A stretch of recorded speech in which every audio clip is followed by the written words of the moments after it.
¿Cuándo empieza Guatemala a incluir símbolos, historias o mitos mayas como parte de su identidad?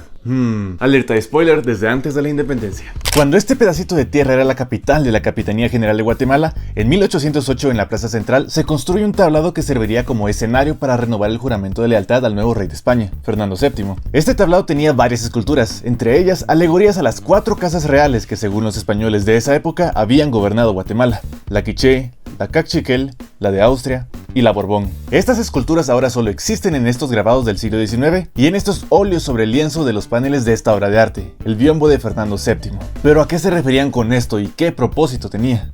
Muchas gracias a José Rodrigo Ceballos, José Terracia y a Millington Herrera Joel por sus donaciones, de verdad, muchas gracias por apoyar la producción de estos videos. En el episodio anterior profundizamos más sobre el contexto histórico, los autores y de dónde sacaron las ideas para decorar este tablado. Por eso les recomiendo ver ese primero y después que regresen a ver este.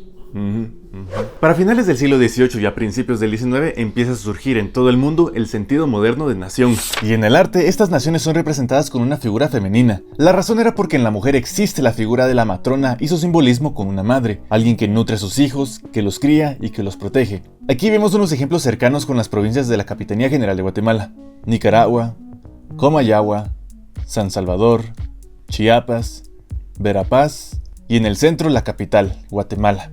Cada una con su escudo en mano y ofreciendo su corazón al rey. A comparación de los dibujos del episodio anterior, parece que estos diseños sí son originales. Eso sí, siguiendo la corriente artística de usar una figura femenina. Guatemala está vestida a la romana y decorada con los iconos de cada casa real que la gobernó. Con sus manos se extiende un cordón que contiene el nombre de sus monarcas en orden cronológico, que van del 1 al 28, y bajo ella un verso. Para interpretar mejor estos dibujos usaré lo que dice el documento que contiene estos grabados. Intentaré transmitirles el pensamiento de la época y después haré mi mejor esfuerzo para comparar esas ideas con la evidencia actual. La Guatemala quiché está coronada con plumas. Con su derecha sostiene un arco y una flecha, en su espalda carga su aljaba y a su izquierda, sobre un árbol, trae por insignia el ave quetzal, jeroglífico propio de los quichés y con el que se distinguen de las demás naciones. El cordón muestra a los 7 monarcas que dio esta dinastía. Recalco que en el grabado y en el texto los escriben de forma diferente, pero son estos: Axxópil, Hanajpú, Balam Quiché, Balamacam, Mancontay, Iquibalam y Quizab. Busqué estos nombres y noté que algunos de ellos se escriben de forma diferente y que esto es una mezcla entre personajes mitológicos y gobernantes que sí existieron. El territorio del reino quiché, si lo vemos en un mapa actual de Guatemala, abarcaba partes del departamento de Quiché, Totonicapán, Quetzaltenango, entre otros. Su última capital fue Gumarcaj, una ciudad cuyas ruinas aún existen. Fue aquí en donde los españoles quemaron vivos a los gobernantes quichés y a la ciudad. Posteriormente el sitio fue utilizado como cantera para la construcción de edificios públicos de la cabecera del departamento de Quiché, Santa Cruz del Quiché. Al antiguo Tanub reconocido, al Augusto que hoy jura soberano, que postra ante Fernando convertido, del Quiché primitivo en castellano, y con 7 coronas que ha tenido, ciñe la frente del monarca hispano, que cuando su nación le dio reyes, habló su lengua, obedeció sus leyes.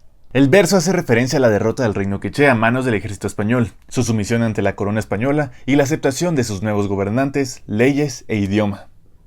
Citando el texto, la Guatemala Cachiquel porta una corona de oro al uso de los indígenas. Con su mano derecha levanta un estandarte, como los que realmente usaron en su tiempo, y forma una red de oro sobre una asta. Y a su derecha, reposando en sus pies, un águila, símbolo que adoptaron los cachiqueles. Fin de la cita. Aunque en Guatemala se han encontrado ornamentos de oro prehispánicos, no encontré referencias sobre coronas de oro de origen maya. Leí que los soldados mayas portaban un estandarte que les servía para organizar y coordinar mejor a sus ejércitos durante una batalla, y que estos portaban un escudo en la parte superior que mostraba el emblema del gobernante. Pero no encontré referencias a una red de oro como lo describen en el texto, ni algo que hable sobre el águila como el símbolo de los cachiqueles. Con diferencias ortográficas significativas entre el grabado y el texto, los 10 reyes de su dinastía fueron Xiuhtemal, Eacubrashechelum, Don Kibab, Ixinche, Kibab, Kibab Tanub, Tecumán, Chignavicelut, Siquechul y Sinacam.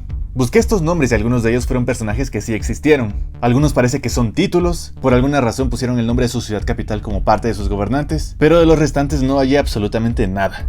El reino cachiquel abarcó los actuales departamentos de Chimaltenango, Zacatepeques, Sololá, entre otros. Durante la conquista, los cachiqueles tuvieron una alianza con los españoles para derrotar a sus enemigos quichés. Las ruinas de su última capital, Iximché, aún existen y es un lugar muy chilero para ir a visitar. Fue aquí de donde surge el nombre de Guatemala y en donde se funda la ciudad del mismo nombre en 1524, siendo este su primer asentamiento. Parte de su destrucción vino a manos de los españoles cuando le prendieron fuego. El reino cachiquel engrandecido, de Guatemala sin acama dado, 10 testas coronadas que han servido, descabelo a tus pies, Fernando amado. Pero hoy más que nunca sometido, con 28 coronas esmaltado, os viene a presentar los corazones de 22 ínclitas naciones. Este verso hace referencia a la sumisión del reino cachiquel a la corona española. Menciona también la situación actual de Fernando VII, quien se encuentra preso por Napoleón Bonaparte. Aún así, se reconoce su derecho al trono en la legítima línea de sucesión, siendo él el 28º rey de Guatemala. Donde tengo dudas en las 22 ínclitas naciones. No sé si se refieren a los 22 idiomas mayas que se hablan en Guatemala. Por publicaciones de esos años sabemos que los guatemaltecos ya tenían conocimiento de los idiomas vernáculos, pero honestamente no estoy seguro si se refiere a eso. La Casa de Habsburgo fue una poderosa casa real de Europa. Gracias a su linaje ocuparon el trono de distintos reinos, desde el Sacro Imperio Romano Germánico hasta el trono español, donde eran conocidos como la Casa de Austria. Es esta dinastía de los Austrias españoles la que sucede a la cachiquel, y la que reina desde que se inició la conquista en 1524. Su territorio abarcaría partes de América y de Europa. La Guatemala austriaca posee una corona de laurel y sobre ella una estrella. Según el texto, simboliza la buena suerte. Con su mano derecha levanta una cruz, señal de la fe que había abrazado, y del pecho le sale una llama, indicio del amor a su nueva dominación. En su vestido está estampado la heráldica de Castilla, y a sus pies hay un cordero, señal de la mansedumbre con que Guatemala la recibió, sin guerras ni conquistas. Los reyes de esta dinastía fueron Carlos I, Felipe II, Felipe III, Felipe IV y Carlos II. Por ti, monarca augusto, he renunciado la fe y la libertad de mis mayores. Yo me ofrecí gustosa a tu reinado, sin guerra, sin conquista, sin horrores. Puse a tus pies, Fernando idolatrado, 17 guirnaldas de 1000 flores. ¿Quién podrá separar a Guatemala si en constancia y lealtad nadie le iguala? Lo que trata de dar a entender es la suerte que tuvo Guatemala que la hayan hecho parte del reino europeo, el amor de ella hacia los austrias españoles, la introducción de la religión cristiana, la forma pacífica y voluntaria en que esta sucesión de dinastías se llevó a cabo y con la legitimidad de sus 17 predecesores. Por iniciativa del fray Bartolomé de las Casas y durante el reinado del primer rey español de Guatemala, se firmaron unos acuerdos llamados las Capitulaciones de Tezulutlán. El objetivo de estos acuerdos era lograr la conquista pacífica de Tezulutlán, que abarcaba principalmente los actuales departamentos de Alta y Baja Verapaz, que antes era uno solo. Y de ahí viene su nombre, Verapaz, lugar de la verdadera paz. Pero esto fue en 1537, años después del inicio de la conquista, que no fue tan pacífica que digamos. Lo que querían aquí era transmitir la idea de que aquí amaron la oportunidad de pertenecer al dominio español. Y creo yo que para fundamentar esto le sacaron el jugo a las acciones de Bartolomé de las Casas y a su trabajo de evangelización. El fin de los Austrias españoles vino cuando el reino pudo engendrar un heredero. Y como es costumbre, Europa entra en guerra para ver quién sería el próximo rey, que al final sería de la casa Borbón. Esta casa de origen francés tenía su rama española, la Borbón-Anjou. Ellos se identificaban con la flor de lis y por esta razón la Guatemala borbónica aparece coronada con lises, que también están en todo su vestido. Según el texto, ella esgrime una espada con la que la casa de Anjou conquistó su patrimonio. O sea, ellos tuvieron la victoria en el reclamo por el trono español. Y los 6 reyes de esta dinastía fueron Felipe V, Luis I, Fernando VI, Carlos III, Carlos IV, Fernando VII y remata en una ancora, símbolo de nuestra esperanza. Posiblemente está dando a entender que esta dinastía tiene peso, que es la legítima y que está aquí para quedarse, a pesar de la invasión napoleónica a España. Y abajo hay un perro con una llave en la trompa, símbolo de la lealtad de Guatemala. Guatemala, Señor, hoy os presenta aquel amor antiguo y generoso, con que el nombre Borbón vio siempre atenta, desde que alumbró a Hesperia el animoso. Aquel por quien tu sangre nos alienta, y a quien jamás rendí amor dudoso, pues desde que hay Borbón en las Castillas, Guatemala le dobla las rodillas. Yo creo que este verso se explica solito, vuelve a ser reiterativo que Guatemala es fiel. Lo único que percibo diferente es que este verso parece más una oración, seguramente para darle un tono sagrado a la legitimidad de Fernando VII de la Casa Borbón. Ahora vamos a comparar los grabados con los óleos.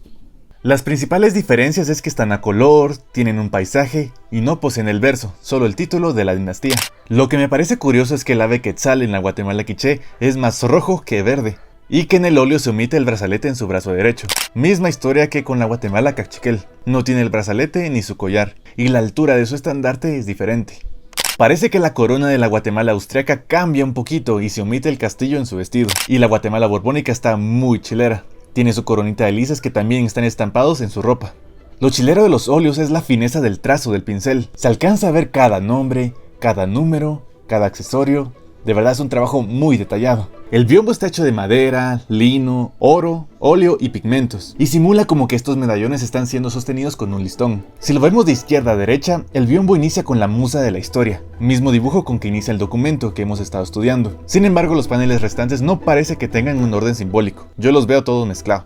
Los biombos son de origen asiático y su introducción a América pudo haberse dado a partir del intercambio comercial marítimo y la inmigración de artistas asiáticos, particularmente en el Virreinato de Nueva España, actual México. Ahí produjeron varios ejemplos más antiguos de biombos muy impresionantes. Usualmente eran personajes de clase alta que encargaban estos trabajos y eran de temas variados. Como el biombo es un mueble movible, era muy fácil de transportar para poder ser exhibido y mostrar el estatus social del dueño, el mensaje cultural o político, como es el caso del de Guatemala. No me refiero al de Guatemala como colonial porque no tengo certeza de que se haya pintado antes de la independencia. Como dije, seguramente hay que profundizar en archivos antiguos. Pero otro ejemplo de un biombo del siglo XIX es el de la genealogía de los incas, realizado en Lima, capital del antiguo virreinato del Perú. Recordemos que los guatemaltecos eran ciudadanos españoles, ellos se consideraban así, pero en Europa los veían como ciudadanos de segunda por haber nacido en América. Es por eso que se empieza con la búsqueda de su propia historia y sus propios símbolos fuera de lo europeo. Buscar algo que ninguna otra nación pudiera reclamar como suyo y la plasman en el arte. Incluir dos dinastías locales no solo fue para legitimar la sucesión de los reyes, sino también porque estaban en esa búsqueda de su propia identidad. Querían mostrar que Guatemala era una entidad igual a los reinos de León y Castilla y que estaban al mismo nivel. Eso sí, le decían las dinastías guatemaltecas, no indígenas. Y hablando sobre nuestros propios símbolos, yo estaba en búsqueda de uno y finalmente se logró. Oficialmente les quiero mostrar el logotipo de Guateapata. De verdad era algo que quería hacer hace años, pero no tenía el presupuesto. Pero finalmente se logró y lo quería mostrar en este video porque siento que va con esta temática. Entonces esta va a ser la imagen de Guateapata de aquí en adelante. Y de verdad muchas gracias por el apoyo, por haberse suscrito a los videos, por compartirlos, por darle like, comentarlos, etcétera. De verdad muchas gracias. Y gracias a Guayo Vaz por el diseño. Ahora ya saben, este es el símbolo de Guateapata. Con este video completamos la interpretación del biombo de Fernando VII. Recuerden que esta pieza está expuesta en el Museo Nacional de Arte de Guatemala en la antigua Guatemala, el único de su tipo en el país. Ok, yo haya visto en el país. Sí. Si desean apoyar el canal pueden hacerlo a través de mi cuenta de PayPal o a través de mi cuenta de Banco Industrial. El link y el número de cuenta está en la descripción de este video. En YouTube aquí y en Facebook aquí. Como pudieron notar, muchas palabras, tecnicismos o estructuras sociales que narré, basado en el texto, está llena de anacronismos. Esos cordones donde están los reyes los describen como quipus, que eran cuerdas de lana con nudos que les servían a los indígenas para registrar y almacenar información. Pero este era un instrumento propio de las antiguas civilizaciones andinas, de Sudamérica, y no mesoamericanas. O cuando nombran a los quichés y cachiqueles como reyes de Guatemala cuando ese territorio aún no existía. Lo que sí pude ver es que esto de los linajes es un revoltijo, tanto con los reyes de Europa como con los mayas. Primos, sobrinos, tíos, aunque hablaran otro idioma o eran de otro territorio, estaban emparentados. Algo que me pregunté durante todo el video fue, en 1808, ¿de dónde sacaron la información de las civilizaciones prehispánicas? Y de verdad Guatemala tiene mucha suerte de haber sido la capital de la Capitanía General, que produjo historiadores como Francisco Antonio de Fuentes y Guzmán, y haber sido también, así que como dice Inguat, corazón del mundo maya. Porque fue aquí en donde se encuentra el Popol Vuh, fue en Guatemala donde se encontró el Memorial de Sololá, documentos literarios importantísimos para la historia de la América prehispánica, uno escrito en quiché y otro en cachiquel. La versión original de ambos la pueden encontrar digitalizada en internet, por si tienen la espinita de irlos a revisar. Agradezco al Ministerio de Cultura y Deportes, en especial a Claudio Cordero y a Luis Castillo de la Dirección de Museos por permitirme y autorizarme fotografiar nítido a este biombo de Fernando VII. Y también quiero agradecer al personal del MUNAG que me dieron un acompañamiento y un trato muy bueno. Muchas gracias. Bueno, espero que esto les haya aportado un poco, que los lleve a profundizar un poquito más sobre su historia y su propia identidad como guatemaltecos, que nos lleve a tratarnos mejor y a batallar el racismo que aún está presente en nuestra sociedad. Porque tenemos muchas cosas más que nos unen y que al final le dan vida a lo que hoy conocemos como Guatemala. Saludos.